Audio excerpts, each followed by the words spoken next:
Shaquille Madjoui for MMA Mania here with Stephen Wonderboy Thompson. I know last time I was trying to get in touch with you, you were on the set of like Nerf. What was that all about? Yeah, so Nerf actually flew me out of New York City. We ended up doing like a little Nerf tournament that they had.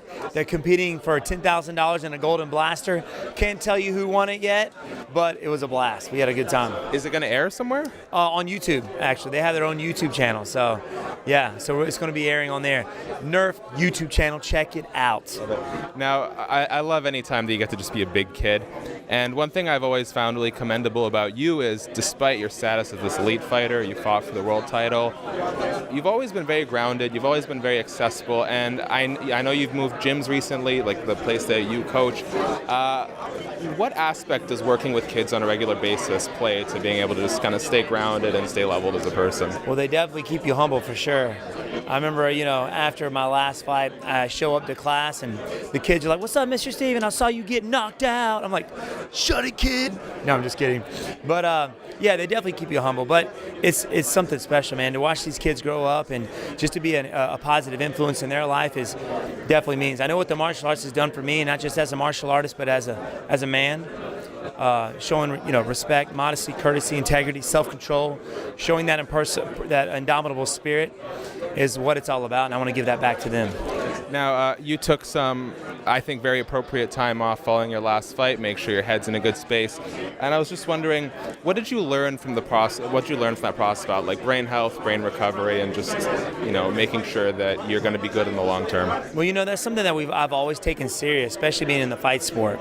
I've been to a lot of gyms where guys go out to sparring and they try and literally knock each other out. My dad's fought, has trained guys since the 70s and 80s, a lot of world champion kickboxers, and we've always taken the right precautions, especially when it comes to the brain. But number one, obviously putting the right stuff in fuel in your body to help that brain function right. Social media, TV has a lot to do, especially after a knockout, on how you heal up. So for a few weeks, I didn't get on social media. I didn't watch TV. I literally just sat there, maybe read a little bit, but that's about it. All that plays in the healing process of a concussion. Last time you and I spoke, you had mentioned perhaps an August return. I was wondering if you could tell me what sort of delayed that to November. An August return? Over the summer? Yeah. Yeah, so they wanted me to fight in Greenville, South Carolina, and which was like a few months after the fight against Anthony Pettis where I got knocked out. But I really wanted to be on that card. My coaches thought best that I wasn't, that I make sure I took the right time off to heal up. But I was there, not in the octagon, but I was there cage side, representing the fighters in my hometown. We had a great time.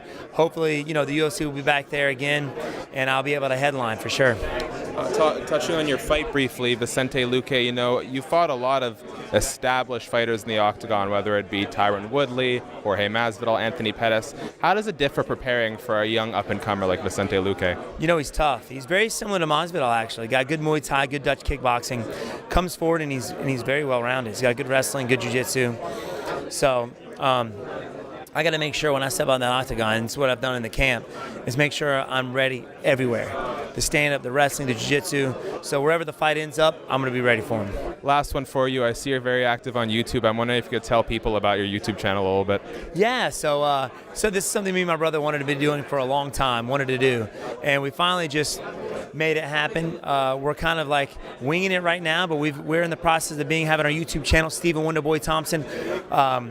For the past 4 to 5 months, we're almost at 100,000 subscribers.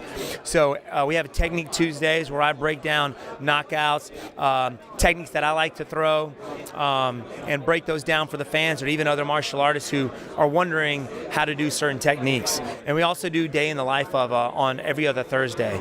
So we'll be going live actually this Thursday, breaking down the weight cut that I go through and what a lot of other people are wondering about that weight cut and how it works. We're going to be doing that this Thursday, actually tonight. So it is Thursday. Fun time. Stephen, I know I can't keep track either. Stephen, I want to thank you so much for the time and best of luck on Saturday, man. Brother, I appreciate it.